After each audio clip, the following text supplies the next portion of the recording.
Okay? Formative occurs during instruction. Right. Formative occurs during instruction. When does benchmark occur? I see your hand all the way at the back.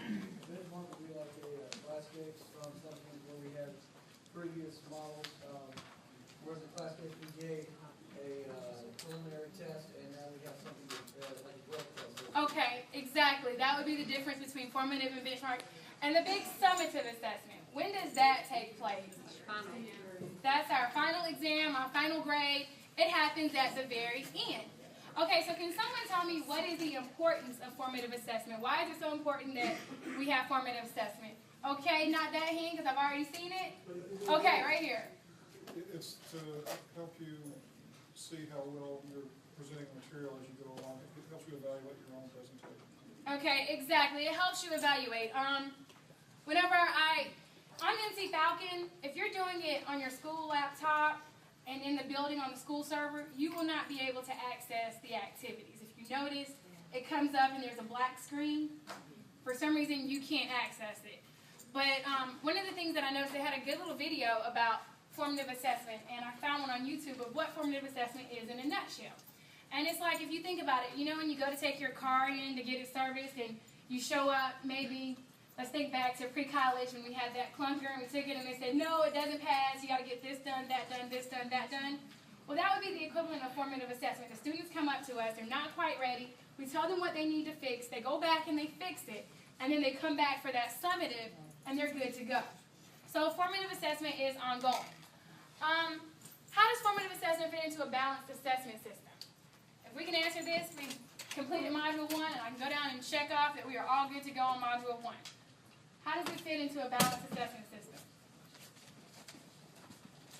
Okay. It's something you should be doing every day with your objectives and your essential questions. I agree. And testing shows that whenever you are doing these formative assessments, when you're constantly checking on your students to see how they're doing, they perform better. And I'm quite sure that a lot of you in here do formative assessment because before I came out here, I had to look at your test scores and look at what was going on. And each year, the kids have been showing growth.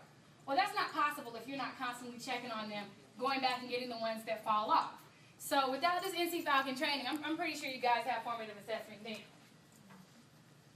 All right, so Module 2 asks, what were the 3 essential questions students must be able to answer during formative assessment? Did anyone write those 3 questions down? Or anyone remember or have an idea? Okay, what did we have? Where am I at? Where do I need to go? How do I need to get there? All right.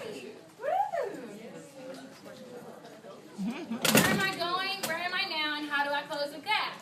Well, we as educators have to do these things in order for the students to be able to get there. We have to define clear learning objectives. Gone are the days where we write those nice objectives on the board that only people with degrees can understand. We have to make sure the kids understand what it is that you're asking them to do, what they have to accomplish. And analyze, assess, and document. You have to constantly be all over your classroom, seeing what your kids know, what they don't know, going back, making transitions, and helping them get there. And descriptive feedback, instruction, and adjustment. You have to go in there, okay? You have this fabulous lesson plan. And I used to do this all the time. I'd make this fabulous lesson plan that was over my students' head. And I will tell the truth. I fell into the trap of trying to teach it anyway because I just want to get this lesson plan out. I want them to be able to do it. But I lost a lot of the kids because I analyzed where they were. I assessed it. I knew where they were. But I didn't adjust my instruction. And a lot of times we go back in and we'll have a lesson plan. It didn't work. Well, next year we pull that same lesson plan back out. We have to continually adjust. All right, so in order for us to go ahead and say that we did all the activities for Module 1 and 2, on your table there is an envelope. Inside the envelope there's all these different types of assessments. You and your teammates, where you break them up into the categories that they go into. This is one of the activities that you wouldn't have been able to see on your CCS laptop.